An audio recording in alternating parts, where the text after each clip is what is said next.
Buenas tardes, bienvenidos a la ponencia Depresión y manejo del riesgo suicida en niños, niñas y adolescentes, presentada por Josbeli Vázquez Liendo, psicóloga egresada de la Universidad Central de Venezuela, magíster en Psicología del Desarrollo Humano, también por la Universidad Central de Venezuela, y profesora de la Universidad Bicentenaria de Aragua, Facultad de Salud y Desarrollo Humano, Escuela de Psicología del Núcleo de San Antonio de los Altos.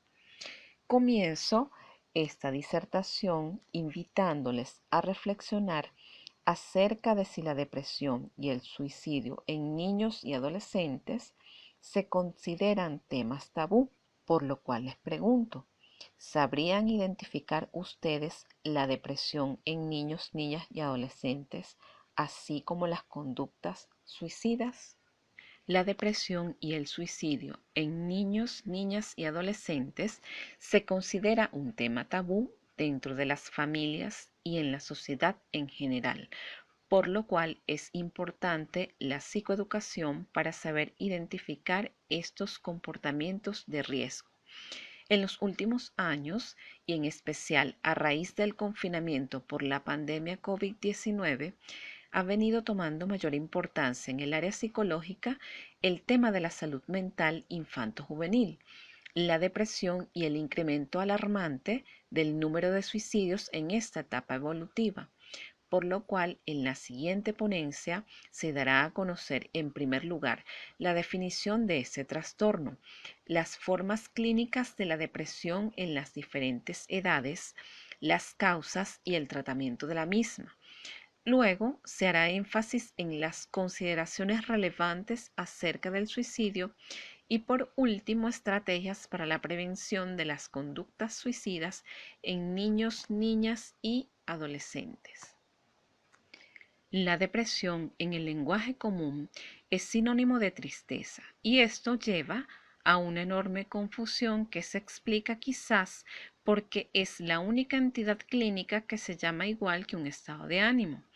Estamos hablando de una enfermedad causada por un desequilibrio bioquímico que se manifiesta en una gran diversidad de síntomas conductuales, intelectuales, emocionales y físicos que la hacen completamente diferente a lo que muchos entienden por depresión. De acuerdo a la Organización Mundial de la Salud, la depresión es un trastorno mental frecuente que se caracteriza por la presencia de tristeza, pérdida de interés o placer, sentimientos de culpa o falta de autoestima, trastornos del sueño o del apetito, sensación de cansancio y falta de concentración. No es una tristeza normal, es una tristeza angustiosa que deviene en un dolor contenido de ira que socava por dentro y corroe todo afuera. Por lo general se subestima la depresión como una enfermedad y se sigue considerando que con un simple échale ganas, no estés triste o tienes que ser positivo, la persona deprimida saldrá adelante. La depresión como enfermedad aparece en los dos sistemas de clasificación para el diagnóstico de los trastornos mentales y del comportamiento. Esto es el CIE-10 y el DCM-5. Criterios diagnósticos de la depresión según el DSM-5, que es el manual propuesto por la Asociación Americana de Psicología, publicado en el año 2013. Este manual denomina trastorno depresivo mayor a lo que se conoce como depresión. Para su comprensión es necesario hacer referencia a los criterios diagnósticos del mismo, los cuales son: criterio A, 5 o más de los síntomas siguientes han estado presentes durante el mismo periodo de 2 semanas y representan un cambio del funcionamiento previo. Al menos uno de los síntomas es estado de ánimo deprimido o pérdida de interés o de placer. Este estado de ánimo deprimido se presenta la mayor parte del día, casi todos los días, según se desprende de la información subjetiva. disminución importante del interés o el placer por todas o casi todas las actividades, la mayor parte del día, casi todos los días, pérdida importante de peso sin hacer dieta o aumento de peso, o disminución o aumento del apetito casi todos los días. Agitación o retraso psicomotor casi todos los días, observable por parte de otros, fatiga o pérdida de energía casi todos los días, sentimiento de inutilidad o culpabilidad excesiva o inapropiada que puede ser delirante, disminución de la capacidad para pensar o concentrarse o para tomar decisiones, pensamientos de muerte recurrentes, ideas suicidas recurrentes sin un plan determinado, intento de suicidio o un plan específico para llevarlo a cabo. Los síntomas anteriormente descritos han estado presentes durante el mismo periodo de 2 semanas y representan un cambio del funcionamiento previo en el desenvolvimiento de la persona.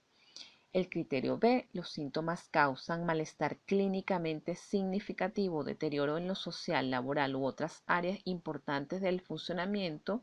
Y criterio C, el episodio depresivo no se puede atribuir a los efectos fisiológicos de una sustancia o de otra afección médica. ¿Qué causa la depresión? La depresión es el resultado de una combinación de factores genéticos, bioquímicos y psicológicos. Se desconoce la causa exacta de la misma. Con respecto a los factores genéticos, se reporta que la depresión es más frecuente en las personas cuyos parientes consanguíneos han padecido este trastorno. En relación con los factores químicos, Guadarrama, Escobar y Sanz señalan que se han encontrado alteraciones en los neurotransmisores en la depresión clínica. Los neurotransmisores son sustancias químicas que se encuentran naturalmente en el cerebro y que probablemente desempeñan un rol en la depresión. Las investigaciones recientes indican que la depresión está asociada a déficit en los niveles de la dopamina y la serotonina, que son los neurotransmisores asociados a la felicidad y al bienestar. Por su parte, los factores biopsicosociales de la depresión están asociados con experiencias adversas en la infancia, dificultades cotidianas y crónicas dentro de la familia, eventos indeseables en la vida, red social limitada y baja autoestima. Síntomas clínicos de la depresión en niños, niñas y adolescentes. Los niños, niñas y adolescentes también pueden sufrir depresión. Si bien existen numerosos estudios sobre prevalencia, diagnóstico y tratamiento de la depresión en edad adulta, son escasos los realizados entre la población infantil y adolescente. De acuerdo a la Organización Mundial de la Salud, la depresión es la principal causa de enfermedad entre adolescentes de 10 a 19 años. La depresión infantil es una entidad que rara vez se presenta, igual que el aspecto clásico adulto. Las formas atípicas de la depresión son particularmente frecuentes en la adolescencia por todos los duelos al que se enfrenta el individuo en esta etapa. Esto de acuerdo a lo que propone el CIE-10 en el año 1992. Martínez Martín, en el año 2014, psiquiatra española, refiere que los síntomas de los trastornos depresivos en la infancia y adolescencia están marcados por la edad del niño y pueden agruparse según su desarrollo evolutivo.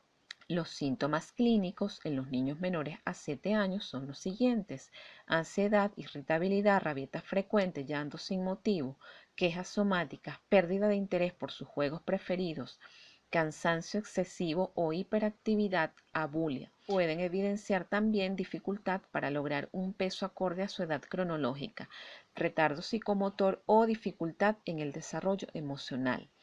En el periodo comprendido entre los 7 y los 11 años de edad, en lo que se refiere a la esfera afectiva y conductual, los niños con trastorno depresivo evidencian irritabilidad, agresividad, astenia, agitación o inhibición psicomotriz, culpabilidad, apatía y ocasionalmente pueden aparecer recurrentes ideas de muerte.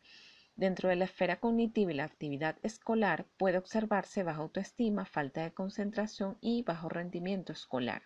En la esfera somática, los síntomas son cefaleas, dolor abdominal, trastorno de la eliminación como enuresis y encopresis y trastornos del sueño. Durante la adolescencia, los trastornos depresivos se manifiestan a través de conductas negativistas y disociales, abuso del alcohol y sustancias psicoactivas, inquietud, irritabilidad, mal humor, agresividad, hurtos, deseos e intentos de fuga del hogar, sentimientos de no ser aceptados, aislamiento, descuido en la apariencia y la higiene personal, hipersensibilidad con retraimiento social, falta de colaboración con la familia, anedonia, en ocasiones autoimagen deteriorada y pensamientos relativos al suicidio. Todos los niños cuando llegan a la adolescencia, en particular las niñas, tienen una probabilidad 2 veces mayor que sus pares de sexo masculino de presentar un trastorno depresivo. La depresión es una de las causas más importantes de riesgo suicida. Trastorno de la depresión. ¿Qué podemos hacer para tratar la depresión? Lo primero es realizar una evaluación psicológica y psiquiátrica. El diagnóstico del trastorno depresivo es clínico y ha de realizarse por la intervención multidisciplinaria de un psiquiatra y un psicólogo clínico, siguiendo los mismos criterios que en los adultos, atendiendo al hecho de que los síntomas depresivos pueden diferir entre los niños, adolescentes y adultos, lo cual se convierte en un reto reconocer la depresión porque los síntomas pueden atribuirse a cambios hormonales a una fase del crecimiento. Es así como el número de síntomas, así como la severidad y duración, es lo relevante para determinar si un niño o un adolescente está deprimido. El tipo de abordaje más frecuente para los niños y adolescentes es la terapia psicológica, siendo de mayor efectividad la intervención del enfoque cognitivo-conductual para el alivio de los síntomas. Con respecto al tratamiento farmacológico, algunos estudios recientes sugieren la prescripción de antidepresivos como los inhibidores selectivos de la recaptación de serotonina o ISRS, los ansiolíticos y los estabilizadores del estado de ánimo. En caso de trastorno depresivo mayor con alto riesgo suicida, se sugiere la hospitalización. Por último, y no menos importante, la psicoeducación se ha convertido en un aspecto relevante en el tratamiento, la educación tanto al niño y al adolescente deprimido como a los padres respecto a la caracterización del trastorno, cómo se comporta este en el tiempo y el tratamiento, ya que se ha demostrado que a mayor conocimiento y comprensión del trastorno, se incrementan las probabilidades de éxito en el tratamiento. Es importante que los padres del niño y del adolescente deprimidos se mantengan en alerta, ya que el aspecto de mayor peligro en la depresión es el sentimiento de desesperanza y el potencial riesgo suicida. Hablemos de suicidio. El suicidio es definido por la Organización Mundial de la Salud como el acto deliberado de quitarse la vida. Su prevalencia y los métodos utilizados varían de acuerdo a los diferentes países. La Organización Mundial de la Salud incluye los suicidios en la lista de muertes violentas. Incluso en el año 2019 señalaron que esta era la segunda causa de muerte para los jóvenes en edades comprendidas entre los 15 y los 19 años. Con respecto a cómo se vive este tema dentro del contexto venezolano, el confinamiento por pandemia ha agravado la situación y se ha elevado el número de intentos suicidas y en intentos consumados en niños y adolescentes. Aun cuando no hay cifras oficiales, esta situación es la que se reporta en consultas privadas y de instituciones públicas en nuestro país, por lo cual constituye una alerta para establecer nuevas políticas de intervención y prevención enfocadas en la atención psicológica especial de esta población. Clasificación del riesgo suicida. Según las características de la idea suicida y del riesgo, así será la gravedad del intento suicida. El riesgo suicida puede ser leve, moderado, grave y extremo. En el riesgo suicida leve, la ideación suicida está presente, sin planes concretos para hacerse daño. El riesgo moderado implica que existen planes con ideación suicida, posibles antecedentes, intentos previos y factores de riesgo adicionales. El riesgo suicida grave supone que ya existe una idea concreta de hacerse daño y existen más de 2 factores de riesgo. El riesgo suicida extremo se refiere a que la persona presenta varios intentos suicida con varios factores de riesgo y puede tener como agravante la autoagresión. Para la valoración del riesgo suicida y a fines de un abordaje preventivo, es imprescindible indagar acerca de si la persona tiene contemplado y planificado ideas activas que impliquen un método para suicidarse. Entre los métodos habituales más empleados para cometer suicidio se conocen los plaguicidas, el ahorcamiento y las armas de fuego. Signos de alerta y factores de riesgo en el suicidio. Los problemas familiares graves como situaciones de violencia o agresividad, abuso sexual, los problemas en la escuela, tanto en relación con las bajas calificaciones como el rechazo por parte del grupo de compañeros, que en algunos casos se convierte en bullying o acoso escolar a través de burlas y agresiones. También pueden ser factores de alerta, intentos previos de suicidio, antecedentes de suicidio en la familia, expresión verbal de un sufrimiento desbordante y del propósito de matarse, planificación de acciones suicidas, por ejemplo, hacer carta de despedida. Mitos acerca del suicidio. Existen una serie de creencias erróneas y distorsiones cognitivas acerca de las personas que cometen suicidio, en particular cuando estamos hablando de niños y adolescentes deprimidos. Para muchos padres es inconcebible que en esas etapas del desarrollo humano se presente depresión clínica y los riesgos asociados. A continuación se describen algunos de los mitos más popularizados acerca de la conducta suicida. Mito. Quienes hablan de suicidio no tienen la intención de cometerlo. La verdad es que las personas que hablan de suicidio podrían estar verbalizando y clamando ayuda y apoyo. 8 de cada 10 personas que se suicidan han expresado claramente sus intenciones. Muchas veces es una medida desesperada de auxilio sin pedir auxilio emocional consciente. Mito. La mayoría de los suicidios suceden repentinamente sin advertencia. La mayoría de las personas que intentan o consuman suicidio pueden estar padeciendo algún trastorno previo y usualmente ya han tenido verbalizaciones y gestos conductuales anteriormente como cortadas, ingesta de pastillas. Algunos suicidios sí se concretan sin advertencias previas. Mito. Solo las personas con trastornos mentales son suicidas. Si bien es cierto que la depresión, algunos episodios de ansiedad y trastornos de comportamiento en la adolescencia se consideran situaciones de alto riesgo emocional, hay episodios de intenso sufrimiento emocional o trauma psíquico que pueden propiciar que una persona tenga ideas y comportamientos suicidas. Mito, el suicidio no se puede prevenir, ¿verdad? Sí, principalmente las campañas de prevención van dirigidas a la detección temprana del potencial riesgo suicida, disponer de recursos divulgativos y ayuda psicológica y psiquiátrica a tiempo cuando la persona manifiesta sentirse mal emocionalmente. Los intentos de suicida son un llamado de atención. Un intento suicida es una clara manifestación de sufrimiento y desesperación que puede sufrir la persona. En el caso de niños y adolescentes se subestiman los intentos suicidas, siendo que el sufrimiento emocional en estas etapas pueden ir asociados a vulnerabilidad por dificultad en la vinculación con sus pares, docentes y familia, así como inadecuada percepción de la imagen, baja autoestima y sentimientos de desvalorización y sentimiento de no merecimiento de recibir amor.